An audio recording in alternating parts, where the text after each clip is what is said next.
Sir नमस्कार। हाँ बोलिए सर। क्या नाम है जी आपका?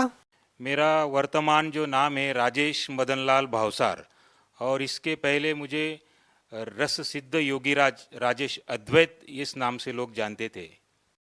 सर आपकी क्या कहानी है? आज आप कैमरे के सामने आए हैं अपनी कहानी को लेकर के। बड़े बड़े साइंटिस्ट आपसे मिल चुके हैं, बड़े बड़े सिद्ध लोग आपसे मिल चुके हैं। लाखों की तादाद में अभी भी जो आज के जो साधु संत जिनको लोग मानते हैं, आज के जो साधु संत हैं, वो आपसे मुखातिब होने के लिए, मिलने के लिए आतुर रहते हैं। सर आपकी क्या कहानी है, क्या बताना चाहेंगे आप? मैं लोगों को ये बताना चाहता हूँ, मेरे पास जो कई प्रकार की सिद्धियाँ थी। इससे पहले मैंने एक किताब लिखी है, देह सिद्धि, स्वर्ण सिद्धि और रस सिद्धि नाम की किताब लिखी है मैंने। क्या सर आप इसको कैमरे में दिखा सकते हैं? ये मेरी किताब है, देह सिद्धि, स्वर्ण सिद्धि और रस सिद्धि नाम की जो किताब है, इसको मैंने लिखी है। और ये मेरा आखिरी में ये फोटो भी है। इसको ये जगत विख्यात रस सिद्ध योगीराज राजेश अद्वैत, ये नाम से लोग मुझे पहचानते थे। इसके आप ये फोटो देख सकते हैं। इसके पहले मेरी किस प्रकार की दाढ़ी थी। लोग मुझे मेरे चरण स्पर्श करके, ये पंडित लोग मेरे से आज जो लेके जाते थे, वो मैं रहस्य आपके सामने खोल रहा हूँ। आप एक देख सकते हैं कि ये जो मेरे हाथ में जो चीज़ है, ये संसार की अत्यंत दुर्लभ वस्तु मानी जाती थी। इसको शास्त्रों में और पुराणों में कहा है कि मृदुहा कोटि गुणम फल प्राप्त स्वर्णलिंगा, स्वर्णात् कोटि गुणम फल प्राप्त बाणलिंगा, बाणात् कोटि गुणम फल प्राप्त नर्मदेश्वर लिंगा, और नर्मदेश्वरात् कोटि गुणम फल प्राप्त पारदेश्वर लिंगा। इसके आगे ये भी कहा है कि रसात् परतरम लिंग न भूतो न भविष्यति। इसका तात्पर्य ये कि सारा संसार आज जो शिवलिंग की पूजा कर रहा है, जिसको ये बताया जाता है कि मिट्टी से जो बना शिवलिंग होता है, उससे करोड़ों गुना पुण्य फल प्राप्ति सोने के शिवलिंग के पूजन से प्राप्त होती है। इस श्लोक का अर्थ बता रहा हूँ मैं आपको। और सोने से करोड़ों गुना पुण्य फल प्राप्ति, जो दूसरे ग्रह से जो उल्का आती है, उसका जो पत्थर, उस पत्थर से जो लिंग बनाया जाता है, उससे करोड़ों गुना पुण्य फल प्राप्ति होती है। और उससे भी करोड़ों गुना पुण्य फल प्राप्ति जो नर्मदा नदी में निसर्गता तैयार हुआ मिलता है, उससे प्राप्ति होती है। और उससे भी करोड़ों गुना पुण्य फल प्राप्ति ये जो पारे से बना हुआ संसार का अत्यंत दुर्लभ पारद शिवलिंग, ये जो आपको दिखा रहा, इससे प्राप्त होती। इसको कहा है शास्त्रों में कि रसात् परतरम लिंग न भूतो न भविष्यति। ये पारे का शिवलिंग है, आप देख सकते हैं। सर इसकी महत्वता क्या है? आपने जो ये बनाया है शिवलिंग, सर इसकी महत्वता क्या है? पारा मतलब कौन सी धातु है, मतलब क्या है इसकी कहानी? सर मैं आपको दिखाता हूँ पारा, एक मिनट में। ये जो आप देख रहे हैं सर, कि ये जो है ना, ये इसको मर्क्यूरी बोला जाता है, और ये हाथ में नहीं उठाया जाता है। इसको जो है भगवान शिव का वीर्य कहा है। ये जो देख रहे हैं आप, ये जो बिजली के समान तेजस्वी अत्यंत दैदीप्यमान जो पदार्थ देख रहे हैं, इसको भगवान शिव का वीर्य बताया है। और ये संसार का अत्यंत दुर्लभ वस्तु और पूर्ण पूर्ण पृथ्वी तल पर एक जीवित धातु माना जाता है इसको। और वैज्ञानिक दृष्टिकोण से भी इसको अलाइव मेटल कहा गया है। इसमें सभी धातुओं को समाने की क्षमता है इसमें। और इससे बना ये शिवलिंग है, जो आज संसार का अत्यंत दुर्लभ माना जाता है। मगर जिस दिन से मैंने संत रामपाल जी महाराज की किताब पढ़ी, उसमें दिया है कि अंध श्रद्धा भक्ति खतरा ये जान, ये जो किताब पढ़ी, उसमें पारस या अनेक शिवलिंग के बारे में जो बताया है, कि मैं भी इस प्रकार का पहले जानता था कि ये ब्रह्मा और माया का मिलन है, इस प्रकार मैं समझता था। यानी हम लोग पूजा किस चीज़ की कर रहे हैं और क्या चीज़ की पूजा करना चाहिए, इस प्रकार का ज्ञान संत रामपाल जी महाराज की किताब पढ़ने से मिला। और मैं इसको इसके माध्यम से अमर बनने की ख्वाहिश लेके बैठा था कि मैं अमर बन जाऊं, क्योंकि ये विज्ञान में आगे चल के इस प्रकार का भी समावेश किया गया है कि इससे व्यक्ति अमर बनता है। मगर ये बात तब मुझे गलत लगी कि मुझे ही डायबिटीज़ हो गया और मैं मलाई, घी, चावल ये खाने में असमर्थ था। तब मुझे आहत निकली मेरे अंदर से कि हे परमात्मा, तुम जहाँ भी कहीं बैठे हो तो मेरी अंदर की आवाज़ सुनो आप। सर ये जो पदार्थ आपके पास है, सर इस पदार्थ से तो कोई भी शिवलिंग बना सकता है, इसमें बड़ी बात क्या है? नहीं सर, ये इसको जो है ना, ये आम व्यक्ति नहीं बना सकता। इस प्रकार का और भी एक मैं शिवलिंग बनाया करता था जिसको भूखा पारसमणि कहा जाता है। नहीं, जो आपके पास ये जो पदार्थ है, ये जो लिक्विड पदार्थ है, इसको गर्म करके या ठंडा करके या किसी क्रिया के द्वारा इसको ठोस नहीं बनाया जा सकता। नहीं सर, ये जो है इसको 662 डिग्री पर आप हीट देंगे तो ये इवापोरेट हो जाता है, कपूर के जैसा उड़ जाता है। इसको गर्म करने से भी आप बांध नहीं सकते। संसार की ऐसी कोई चीज नहीं है। रावण के संहिता में बताया गया है कि ये तंत्र की आखिरी क्रिया मानी जाती है। भारत को जड़ी बूटियों के माध्यम से और तंत्र के माध्यम से बांध देना और इसको ये सुवर्ण खाने में सक्षम है ऐसे बना देना। सर, आपने कहा कि ये स्वर्ण खाने में सक्षम है, सर इस बात का क्या मतलब निकाले? ये जो इस प्रकार का जो लिंग बनता है तो इसको आप स्वर्ण अगर ये इसको टच करते हैं तो ये स्वर्ण अपने आप में खा जाता है। इस प्रकार का भी एक शिवलिंग बनता है और ये जो शिवलिंग है इसको आप अगर स्वर्ण स्पर्श करेंगे तो ये अपने आप में व्हाइट बना देता है। सोने को अगर इसे टच करेंगे तो व्हाइट बन जाए। हाँ जी सर। कौन विश्वास करेगा सर इस बात पे? आप देख सकते हैं, लाइए आप कोई चीज है तो। सर, इससे पहले हम आपसे ये जानना चाहेंगे, ये जो सोना आपके हाथ में है ये वाइट हो जाएगा, मतलब ये सोना नहीं रहेगा? हाँ जी। इसके घिसने से सोना नहीं रहेगा ये? नहीं, इसके अंदर जो गुण है ये गुण इस अपने गुण ये दूसरे में उतार देता है और इसको भी व्हाइट कर देता है सोने को। आप देख सकते हैं कि मैं इसको स्पर्श करा रहा हूँ और आप देख सकते हैं इसको कि ये देखो, ये देखिए आपके सामने मैं बता रहा हूँ। आप दूसरा कोई भी पेंट इसको लगा सकते हैं, ये सोने को नहीं पकड़ता है क्योंकि सोना जो चीज़ है वो अपने आप में अलग होता है। इसका मतलब तो ये हुआ कि जैसे पारस पत्थर होता है जो लोहे को सोना बना देता है, तो इसने सोने को लोहा बना दिया एक किस्म से। नहीं, ये नहीं कह सकते हम, मगर कि जो दूसरा आता है इसमें से जो ये सोने को खाता है, भूखा पारसमणि, बुभुक्षित पारस कहते हैं इसको, तो ये सुवर्ण खा जाता है और ये इसकी जो क्षमता है वो कितना पचा जाएगा अपने में सोना, इसका कोई अंदाजा नहीं रहता है। आपका कहने का मतलब है कि आप में इतनी सारी सिद्धियां हैं या आप इतनी विद्याओं को जानते हैं कि आप वो भी चीज़ बना सकते हैं जो लोहे को सोना बना सकती है या फिर सोने को खा सकती है, वो आपने बना ही दिया। हाँ जी, मैं कुंभ मेले में भी जो है मेरे पास गाड़ी भर भर के ये जो नागा साधु वगैरह सब लोग आते थे और मैं ये पारे के माध्यम से चांदी बनाने का प्रोग्राम दिखाया करता था कि ये सारी चीज़ रखी हुई है और इनसे आप ये चीज़ इसमें डालेंगे तो इस प्रकार का सोना चांदी ये मैं बना के खुद लाभ देता था लोगों को। मगर जिस दिन मुझे ये समझ में आ गई कि ये जो ज्ञान जो है ये अधूरा है, संत रामपाल जी महाराज जी का मैंने सत्संग देखा टीवी पे और उसमें वो बता रहे थे, उंगली घुमा के ऐसे बता रहे थे कि ये ब्रह्मा विष्णु महेश भी नाशवान है और इनकी भी जन्म मृत्यु होती है। तो मुझे मेरी पैर के नीचे की जमीन खिसक गई कि ये जिसको मैं अमरता का अपने खुद अमर होने के लिए मैं इनकी पूजा लेके बैठा था और इनसे मिलने वाले लाभ को तो क्षणिक लाभ बोला है। तो ये शब्द मैं सुनकर बहुत ही परेशान हो गया मैं कि ये बात कुछ बिगड़ रही है, ये मेरे समझ में आ गया। और तब मैंने वो ध्यान से सब सत्संग सुना और सत्संग में उन्होंने बताया कि भगवती पुराण पाठ नंबर 123 पे उन्होंने बताया कि ये ब्रह्मा विष्णु महेश इनकी भी जन्म मृत्यु होती है। सर, आपने अपने आप को विश्वविख्यात बताया, तो हम आपसे जानना चाहेंगे तो आप कहाँ से विश्वविख्यात हो गए? ऐसे कौन से लोग आपको मिले जिस आधार पे आप ये कह रहे हैं कि मैं विश्वविख्यात था? किन किन लोगों से मुलाकात हुई आपकी इस दौरान जब से आपने ये विद्याएं सीखी है, इतने बड़े बड़े कारनामे आपने करने सीखे हैं? सर 1996 में वर्ल्ड पीस कॉन्फ्रेंस हुआ था, उसमें मैंने कई साइंटिस्टों के साथ डिस्कशन किया और उसमें अमेरिका के डॉक्टर ईसीजी सुदर्शन जिन्होंने कई आइंस्टाइन की सिद्धि फ्लॉप कर दी है।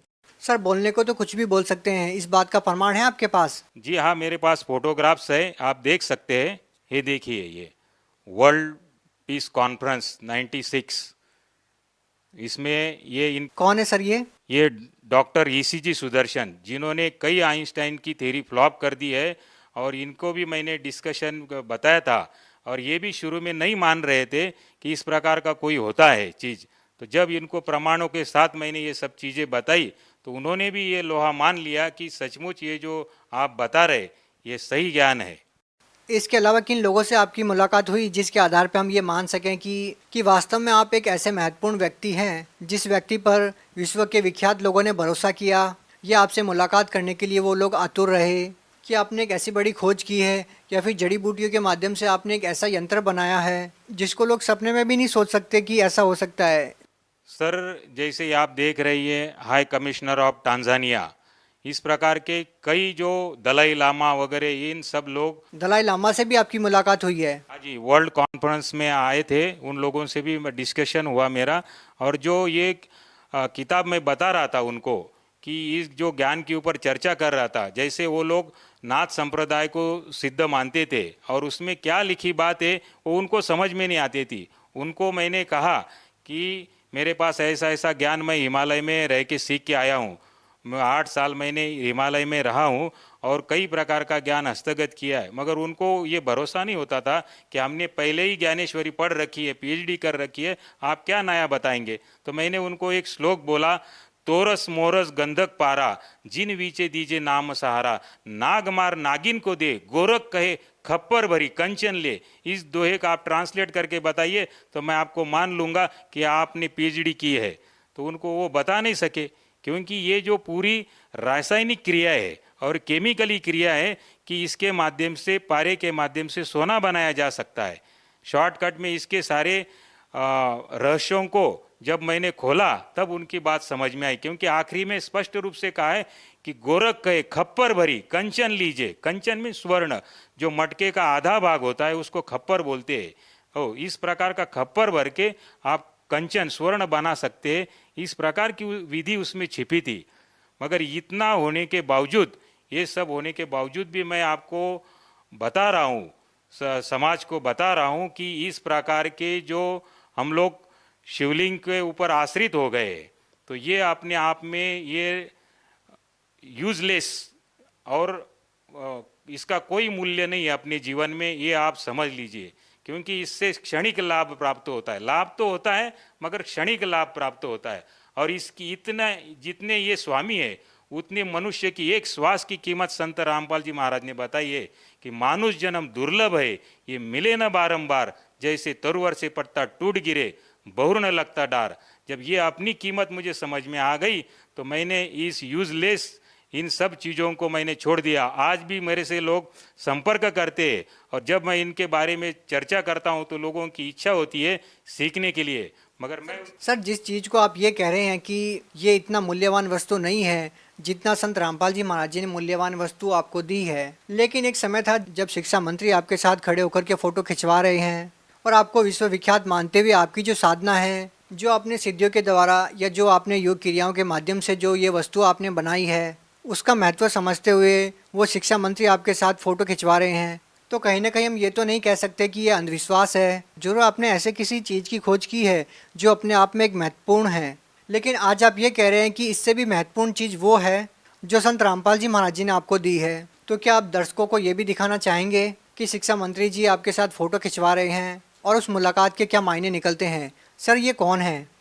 ये जी सर अमरीश पटेल जी है, ये शिक्षा मंत्री है और इस प्रकार का जो ज्ञान समेटे हुए मेरे पास कई लोग जो आते थे। सर देखिए, ये तो शिक्षा मंत्री है, लोगों तक शिक्षा पहुंचाने का कार्यभार इनके ऊपर है, ये भी आपके साथ खड़े हैं, तो कहीं ना कहीं ये तो मान सकते हैं हम कि ये अंधविश्वास तो है नहीं, ना ही हम ये कह सकते हैं कि ये आम समाज के लिए यूजलेस चीज़ है। तो इनके साथ जब आपकी बातचीत होती है तो क्या बातचीत होती है आपकी इनसे, और आप इनको भी क्या संदेश देना चाहेंगे? ये भी अपने आप में ये माने बैठे थे कि ये जो चीज़ है यही लास्ट स्टेज है किसी भी वस्तु को एक ऐसे मुकाम पर पहुंचने के लिए जिससे लोगों को प्रभावित किया जा सके। सर, मुझे परमात्मा चाहिए था और इन सब चीज़ों से परमात्मा प्राप्त नहीं हो सकता है, ये मेरे ध्यान में बात आ गई। और जब मैंने ये संत रामपाल जी महाराज का ज्ञान बारकाई से अध्ययन किया, क्योंकि इसके पहले मैं तो सारा कुछ पढ़ चुका था, आयुर्वेद, कर्मकांड, ज्योतिष, मीमांसा, परा विज्ञान, पारद विज्ञान, कई प्रकार की सिद्धियों को कर चुका था। ये सब करने के बावजूद मुझे ये तो ज्ञान हो गया था कि संत कौन है, क्योंकि बाकी सारी संत तो जो धन के लालची होते हैं, और मैं इस प्रकार की सिद्धियां उनके सामने दिखाता था तो वो कुछ भी देने के लिए और समर्पित करने के लिए तैयार हो जाते थे। इवन ब्राह्मण लोग भी मेरे पैर छू के वो मेरे से शिवलिंग 1100 रुपये का शिवलिंग आगे 11,000 में बेचते थे। तो इस प्रकार का वो सब लोग करते थे। और ये ज्ञान मुझे प्राप्त होने पर संत रामपाल जी महाराज का जो अद्भुत ज्ञान है, अलौकिक ज्ञान है, इसके आगे कोई नहीं। क्योंकि शास्त्रों में एक वाक्य लिखा है कि गुरु बिन वेद पढ़े जो प्राणी, समझे ना सार रहे अज्ञानी। अगर ये लाइन किसी पे सूट होती है तो केवल वो संत रामपाल जी महाराज है, और इनसे बड़ा कोई गुरु नहीं है। क्योंकि मैंने इस सत्संगों में इनकी जो टीवी के ऊपर जो बात देखी, इनमें जो दमखम है वो किसी गुरु में नहीं है। सर, हम आपसे ये प्रश्न भी नहीं पूछ सकते कि संत रामपाल जी महाराज जी से नाम दीक्षा लेने के बाद आपको लाभ क्या मिले, क्योंकि जिन लाभों को लेकर के हम धर्मगुरुओं के पास जाते हैं, कहने का मतलब है कि धन प्राप्ति के लिए तो आप लोहे को सोना बना सकते हैं, सोने को लोहा बना सकते हैं, यहाँ तक कि आप सोने को भस्म कर सकते हैं। इतनी सारी चीज़ें आपके पास है, इतनी सारी विद्याओं को आप जानते हैं, तो हम ये तो नहीं कह सकते कि किसी लोभ में या धन प्राप्ति के लिए आप संत रामपाल जी महाराज जी से जुड़े हैं। तो सर, आप संत रामपाल जी महाराज जी से जुड़े क्यों हैं? क्योंकि धन की कोई कमी आपके पास नहीं, क्योंकि आपके पास विद्या एक ऐसी है कि लाखों की तादाद में आज भी धर्मगुरु आपसे मिलने के लिए आतुर हैं कि आप उनको ये सिद्धि सिखा दें, वो भी इस सिद्धि के द्वारा धन प्राप्ति कर सकें। तो सर, फिर आप क्या कहना चाहेंगे, संत रामपाल जी महाराज जी से जुड़ने के पीछे का क्या कारण है? संत रामपाल जी महाराज का जब मैंने बारकाई से अध्ययन किया तो ये पूरे शास्त्रों के अनुसार सब चीज़ बताते हैं, जो हमें पहले समझ में नहीं आती थी। क्यों इन्होंने वो बारकाई से सब बताया है कि गीता अध्याय 7 उसमें 12 से 15 में बताया उन्होंने कि रजोगुण ब्रह्मा जी, सतुगुण विष्णु जी, तमोगुण शिव जी, इनसे मिलने वाले क्षणिक लाभ के ऊपर जो मनुष्य प्राणी इन पे आश्रित है वो मूढ़ है, वो मूर्ख है, वो मनुष्यों में नीच है, और वो राक्षस तत्व का जान। इस प्रकार की जो इस गालियाँ ही समझो, ये मेरे को अपने आप में बहुत लग गई। और जिसको ये लग जाती है तो वो अपने आप में ये बदल जाता है। तो ये सचमुच मैंने ये सब देखा और मुझे सच में दिखाई दिया कि हम भी पूजन किसका करते हैं, एक योनि और लिंग का, ये कोई बात है? तो ये यूजलेस और बकवास मानी जाती है ये। सर, हम वर्तमान की स्थितियों को देखते हैं तो लाखों की तादाद में लोग कावड़ को लेकर आते हैं और करोड़ों की तादाद में शिव भक्ति की जाती है, भारत देश में ही नहीं पूरे वर्ल्ड में। और वो लोग जब कावड़ लेकर आते हैं, गंगा जल लेकर आते हैं और शिवलिंग पर चढ़ाते हैं, लेकिन आप ये कह रहे हैं कि एक ऐसी पवित्र वस्तु से आपने शिव के वीर्य से एक ऐसी वस्तु का निर्माण किया जिसको आपने बताया कि रावण क्रिया योग में उसको सबसे श्रेष्ठ माना गया है, और आप उसको भी ये कह रहे हैं कि ये यूजलेस है। तो आप उन शिव भक्तों को क्या संदेश देना चाहेंगे इसके बारे में? मैं शिव भक्तों को ये बता रहा हूँ कि इसमें ये भी कहा है, लिंग सहस्रश यत् फलम सम्य गर्जनात् तत्फलम कोटि गुणितम रस लिंगार्चनात् भवेत् ब्रह्म हत्या सहस्राणी च गो हत्या शतानी च तत्क्षण द्विलयांति रस लिंगस्य समर्पित। मतलब इससे महान शिवलिंग पूरे संसार में नहीं कोना। आगे तो ये बताया इसका पुण्य लाभ होता है, इससे श्रेष्ठ माना जाता है। और ये शिवलिंग प्राप्त करके, ये विद्या मैं प्राप्त करके भी मैं आप लोगों को बता रहा हूँ कि ये जो ज्ञान है इससे ज़्यादा मनुष्य की एक श्वास की कीमत है। कि कहता हूँ कहीं जात हूँ, कहूँ बजा कर ढोल, श्वास जो खाली जात है ये 3 लोक का मोल। और ये ब्रह्मा विष्णु महेश भी ये 3 लोक के अधिपति है, स्वर्ग पृथ्वी और पाताल के अधिपति है। आप समझो आप किस चीज़ की पूजन कर रहे। हे मानव जगत, आप जागो कि ये संत रामपाल जी महाराज जो दिखने में सामान्य से दिखते, ये कोई साधारण व्यक्तित्व नहीं है, ये आए हुए परमात्मा ही है। आप इनको परखो, इनके ज्ञान को समझो। और ऐसी किसी में हिम्मत नहीं है कि जो कहते त्रिदेव की भक्ति उनकी कभी ना होए मुक्ति, ये बताने वाले संत रामपाल जी महाराज ही है। सर, एक समय था जब आप घर से निकले तो आपकी इच्छा ये थी कि किसी भी तरह से अमर हुआ जाए, कि एक ऐसी विद्या प्राप्त की जाए, एक ऐसी भक्ति प्राप्त की जाए जिससे मैं अमर हो जाऊं, कभी भी ना मरूं। लेकिन आपके साथ समस्या ये आ जाती है कि आपको डायबिटीज़ हो जाती है और आपको बहुत सारे परहेज करने पड़ते हैं, कि आपको वो खाना भी नहीं खाया जाता जो आप खाना चाहते हैं। तो हम आपसे ये जानना चाहेंगे कि एक ऐसे इतने बड़े सिद्ध पुरुष की वो अपनी बीमारी अपनी क्रियाओं से तो ठीक नहीं कर पा रहा था, क्या संत रामपाल जी महाराज जी की शरण में जाने के बाद वो समस्या आपकी ठीक हुई?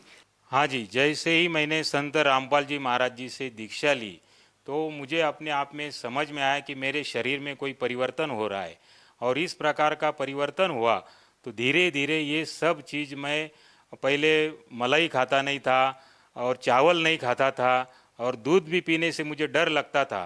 तो ये जैसे ही मैंने दीक्षा ली तो मेरे अंदर एक प्रचंड परिवर्तन होते गया और आज मैं सभी तरह की चीज़ें खा सकता हूँ, पी सकता हूँ और यही मेरे लिए बहुत ही आनंद की बात है कि मेरा स्वास्थ्य लाभ हो गया, मैं सुदृढ़ हूँ और किसी प्रकार की आज बीमारी नहीं है मुझे, क्योंकि तन का सुख ये सबसे बड़ा सुख है।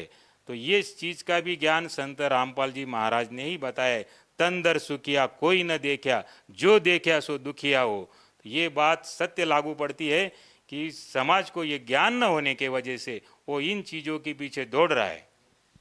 सर देखिए, हिंदुस्तानी नहीं, दुनिया की आधी आबादी चमत्कार के ऊपर आश्रित रहती है और चमत्कार दिखाने वाले पुरुष को वो भगवान मानने लग जाती है। जो आप सहज में ही लाखों लोगों का प्रतिनिधित्व कर सकते थे, आप लाखों लोगों को भ्रमित कर सकते थे यदि आप चाहते तो। जैसे कि हम उदाहरण ले तो लाखों की तादाद में अभी भी छोटे छोटे जो धर्मगुरु हैं वो लाखों लोगों को भ्रमित किए हुए हैं। ऐसे ही हम एक उदाहरण देखते हैं तो एक साईं बाबा नाम से महाराष्ट्र में एक संत हुए हैं जो करोड़ों लोगों को अपना शिष्य मानते हैं और करोड़ों लोग अपना उनको एक इष्ट देव के रूप में देखा है और सचिन तेंदुलकर, लता मंगेशकर जैसे लोग उनके शिष्य रहे हैं। ऐसे ही चमत्कारिक विधियों के द्वारा उन्होंने लाखों लोगों का प्रतिनिधित्व किया है। तो सर हम आपसे जानना चाहते हैं कि आप उन लोगों के लिए एक माकूल जवाब है जो उन बाबाओं को अपना इष्ट देव मानते हैं और उन बाबाओं के ऊपर आश्रित हो जाते हैं। आप उन लोगों को क्या कहना चाहेंगे जो केवल चमत्कार को ही नमस्कार करते हैं, जो कि आपने चमत्कार को नमस्कार नहीं, आपने भक्ति को तवज्जो दी है और आपने संत रामपाल जी महाराज जी को अपना गुरु बनाया है।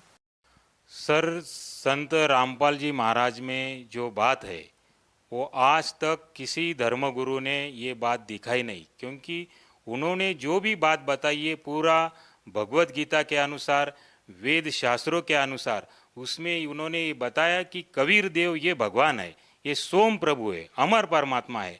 और जब ये बात भी मुझे लग गई, क्योंकि ब्रह्मा विष्णु महेश तो नाशवान है और ये अमर परमात्मा तो ये है, तो जब से मैंने ये बात सुनी, क्योंकि मेरे अंदर वो जिज्ञासा ही थी कि अमर बनने की जिज्ञासा, तो ये जिज्ञासा से लेकर मैं उन बातों की खोज करता गया और जो संत रामपाल जी महाराज ने जो बातें बताई है तो वो 100%, 1001% सत्य बात है और इससे बड़ी कोई बात नहीं दिखती मुझे। सर इसमें कोई संदेह नहीं है कि आपके अनुभव को सुनकर के लाखों की तादाद में लोग प्रभावित होंगे, लेकिन साथ में ही उनके जहन में सवाल ये भी आएगा कि जिस संत से आप जुड़े हैं वो अभी जेल में है, तो वो कैसे उस संत से नाम दीक्षा ले सकते हैं जो जेल में है? वो कैसे उन लोगों के जो कष्ट हैं, उनके जो दुख हैं वो दूर कर पाएंगे? इसमें संत रामपाल जी महाराज ने पूरे वर्ल्ड में हर डिस्ट्रिक्ट में उनके सेंटर है, जो नीचे जो पीली पट्टी आती है। सर सेंटर है वो ठीक है, लेकिन लोगों को ये विश्वास ही नहीं हो पाएगा कि जो संत खुद जेल में है वो दूसरे लोगों को राहत कैसे दे पाएंगे। ऐसा होता है कि जो संत होते हैं उनमें सिद्धि होती है और वो सिद्धि वाचा सिद्धि होती है। केवल स्पर्श मात्र से भी या शब्द मात्र से भी वो किसी प्रकार का भी कोई भी चीज़ का निर्माण कर सकते हैं। तो सर लोगों के जहन में सवाल ये भी तो आएगा कि वो बाहर क्यों नहीं आ जाते? ये एक तरीका होता है कि किस प्रकार क्या चीज़ करनी है वो संत ही समझ सकते हैं। बाहर आने का मतलब ये तो नहीं कि वो कुछ कार्य नहीं कर रहे, वो वहाँ बैठे बैठे ही सब कार्य कर सकते हैं। और तत्व ज्ञान के हिसाब से या दिव्य दृष्टि से अगर हम देखा जाए तो ये जिस ब्रह्मांड में हम लोग रह रहे, तो ये ब्रह्मांड ही हम त्रिगुणमयी माया से बंधा हुआ है और सभी हम लोग जेल में हैं और इस जेल से ही छुटवाने के लिए वो आए हैं। तो जो एक दृष्टि से अगर देखा जाएगा कि इनको जेल में रहते हुए भी जो आस्था इन पे बना लेगा और समझ लेगा, तो वो बूमरैंग करके वो चीज़ आती है तुम्हारे ऊपर और उस बूमरैंग के हिसाब से यहाँ से छूटने के लिए तुम्हें भी मदद मिलती है। सर आपने स्वर्ण भस्म यंत्र का निर्माण किया, आपने क्या आपने इसके अलावा भी कोई ऐसा यंत्र बनाया अपनी सिद्धियों के द्वारा, जो आपकी विद्या थी उनके द्वारा? हाँ जी सर, ये जो आज देख रहे पूरा सभी गुरु इस यंत्र के ऊपर अपना महत्व जमा लेते हैं। इसको महालक्ष्मी यंत्र का श्री यंत्र कहा जाता है और इसमें भी क्या चीज़ छिपी है, इसमें इस महालक्ष्मी के भी यंत्र में हिरण्यवर्णाहरणी जात वेदो त्वाम लक्ष्मी आओ, तो इसमें भी पारे के माध्यम से सुवर्ण क्रिया करने की विधि छिपाई गई है और वो किसी को न मालूम होने की वजह से लोग इसको घी का दीपक लगाते हैं और इसका पूजन करते हैं। ये यूजलेस है। तो उसमें क्रियाओं को समझ के और उसके अनुसार करने से, और ये सभी चीज़ें जो है तो किसी को वो समझ में नहीं आती है, तो इसलिए गुरु संसार में करना आवश्यक है। सर आपने जो यंत्र बनाया था उस यंत्र ने सोने की धातु को अपने रंग में बदल दिया, लेकिन सर लोगों को शंका ये हो सकती है कि आपके हाथ में कोई और वस्तु हो या आपने जिस सोने को वाइट किया है वो वाइट वस्तु कुछ और हो। तो लोग आपसे ये ज़रूर जानना चाहेंगे कि अगर वो सोना आपके पास लेकर आते हैं तो क्या उस धातु से आप उसको भी वाइट कर सकते हैं? हाँ जी, बिल्कुल, कभी भी कहीं भी ये चीज़ हो सकती है। तो आपके जो कहने का मतलब है कि आपने अभी तक जो क्रियाएं की, आपने जो विद्या सीखी वो बिल्कुल यूजलेस है और सही जो चीज़ है वो संत रामपाल जी महाराज जो भक्ति बता रहे हैं वो है। हाँ जी, बिल्कुल ये ऐसा ही है, क्योंकि संत रामपाल जी महाराज ने जो जो बातें बताई है आज तक संसार में किसी गुरु ने नहीं बताई है। उन्होंने गुरु ग्रंथ साहिब के अनुसार भी सिद्ध कर दिया कि हक्का कबीर करीम तू बेएब परवरदिगार, कि ये कबीर साहेब ये सोम परमात्मा है और ये अमर परमात्मा, यही परवरदिगार है।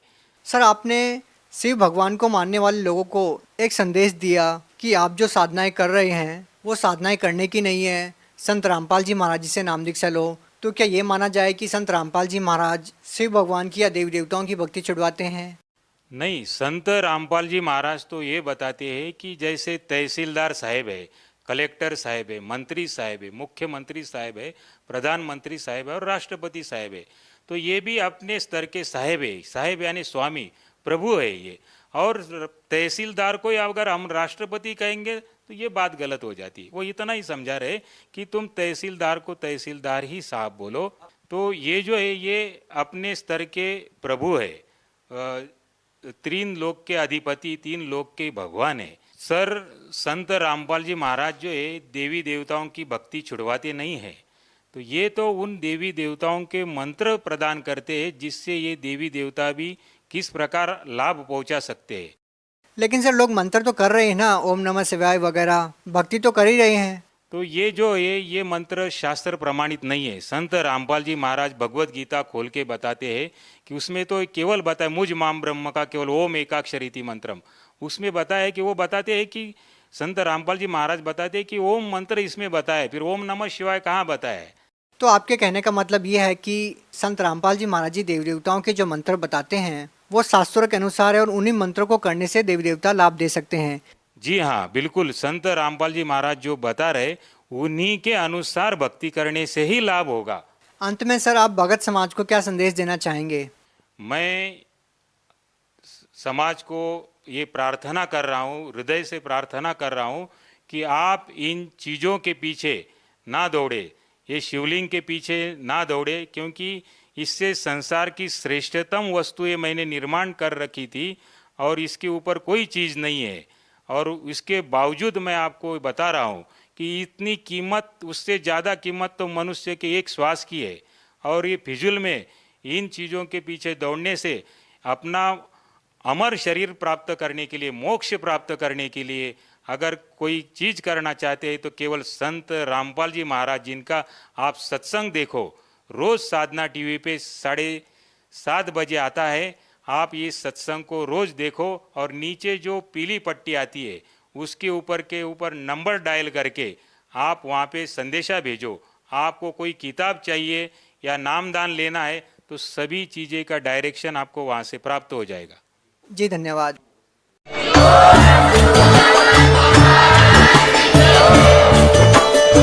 Oh